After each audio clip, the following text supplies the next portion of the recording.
जब हम दिव्यांग खिलाड़ियों के बारे में बात करते हैं, उनकी ट्रेनिंग में जो है दीपक जी, सिर्फ फिजिकल ट्रेनिंग काम नहीं आता, उसमें मेंटल स्ट्रेंथ की बहुत ज्यादा बात होती है। एक्सरसाइज जो हम नॉर्मल सक्षम खिलाड़ियों को इजी बता सकते हैं कि आप दोनों हाथ ऐसे निकालिए, आप दोनों लेग्स को ऐसे फोल्ड कीजिए, बट किसी का हाथ नहीं है, किसी का पाँव नहीं है।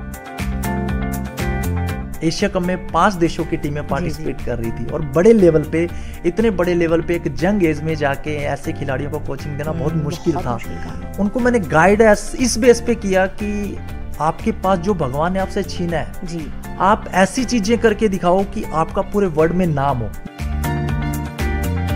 चेहरा हरदम रहा फुलादी, हम मायूस नहीं कम से, मन को जीता जग जीतेंगे, दुनिया को दिखलाएंगे, हम जीत का जश्न मनाएंगे। हौसलों की उड़ान देखना न भूलें, बरोज बुध रात 8 बजे और बरोज जुमेरात दिन में 1 बजे, सिर्फ डीडी उर्दू पर।